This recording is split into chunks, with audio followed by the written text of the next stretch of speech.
আমরা সকলেই কম বেশি ইন্টারনেট ব্যবহার করি। আমাদের মধ্যে অনেকেই রয়েছে যারা অনেক দক্ষতার সাথে ইন্টারনেট ব্রাউজিং করতে পারে, আবার অনেকেই রয়েছে যারা ইন্টারনেট ব্রাউজিং অনেকটা দক্ষতার সাথে পারে না।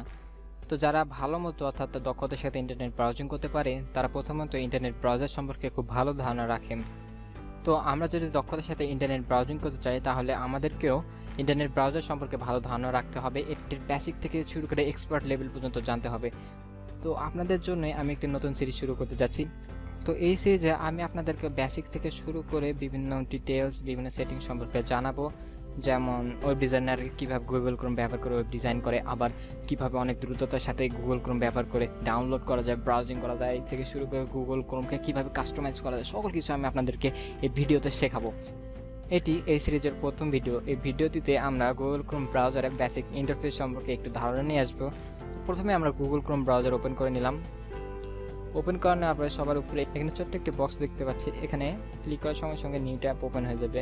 আমরা যত ক্লিক করবো তত নিউ ট্যাব ওপেন হয়ে যাবে, আর এখানে ক্লোজ করে দেওয়ার মাধ্যমে ট্যাবগুলো ক্লোজ করে দিতে পারবো। এরপরে ডান দিকে যে অপশানটা রয়েছে, তো এইখানে একটি মানুষের চিহ্ন রয়েছে অর্থাৎ আইকন রয়েছে। এখানে আমরা যদি আমাদের গুগল অর্থাৎ জিমেল দিয়ে গুগল ক্রোমে সাইন ইন করি তাহলে আমাদের নামটি শো করবে, যেমন আমার নাম মুন্না। আমি যদি সাইন ইন করতাম তাহলে আমার নামটি শো করতো। এরপরে আমরা একটি বিশাল বক্স দেখতে পাচ্ছি, সাদা বক্স। এই বক্সে আমরা আমাদের অ্যাড্রেস লিখতে পারবো, অর্থাৎ এটি হচ্ছে গুগল ক্রোমের অ্যাড্রেস বক্স। এই বক্সে যদি আমি এখন টাইপ করি www.gpeasynet.com তাহলে এটি জিপি ইজিনেটে চলে যাবে।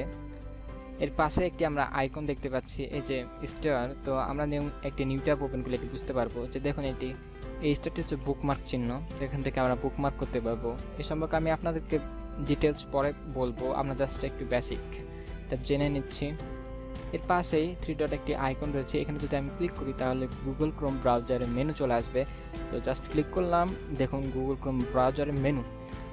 এখানে মেনুতে বিভিন্ন অপশানস রয়েছে, আমরা এগুলো সম্পর্কে পরবর্তী ভিডিওতে জানবো। তো এরপর এই পাশে দেখতে পাচ্ছেন আপনারা অ্যাপস নামের একটি অপশানস, এখানে গুগল ক্রোমের ওয়েব স্টোর রয়েছে। তো এখানে যদি আমরা ক্লিক করে বিভিন্ন রকমের অ্যাপ চলে আসবে।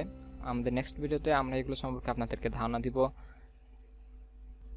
এরপরে রয়েছে গুগল সার্চ ইঞ্জিন, এটি হচ্ছে আমার গুগল সার্চ ইঞ্জিন। এই বক্সটাতে আমি যদি কোনো কিছু টাইপ করি তাহলে এটি গুগল সার্চ করবে। আমরা ইচ্ছে করলে এখানে ইয়াহু, বিং আরও অনেক সার্চ ইঞ্জিন অ্যাড করতে পারতাম। তো পরবর্তী ভিডিওতে আমরা এটাও দেখাবো। এর পাশেই রয়েছে দেখুন একটি মাইকের মতো একটা অপশান দেখা যাচ্ছে। তো আমরা যদি চাই তাহলে ভয়েস দ্বারাও কোনো কিছু সার্চ করতে পারবো, অর্থাৎ এখান থেকে আমরা ভয়েস ইনপুট করেও কোনো কিছু সার্চ করতে পারি। এর নিচেই দেখা যাচ্ছে কতগুলো ওয়েবসাইট। তো আমরা যখন কোনো ওয়েবসাইট বেশি ব্যবহার করব, অনেক বেশিবার ব্রাউজ করব, তো ওই প্রয়োজনীয় ওয়েবসাইটগুলো এখানে অটোমেটিক্যালি অ্যাড হয়ে যাবে। তো এই ছিল গুগল ক্রোমের বেসিক ইন্টারফেস। তো পরবর্তী ভিডিওগুলোতে আমরা গুগল ক্রোমের সেটিংস থেকে শুরু করে কাস্টমাইজেশন সকল কিছু জানব। ভিডিওটি দেখার জন্য সকলকে অসংখ্য ধন্যবাদ।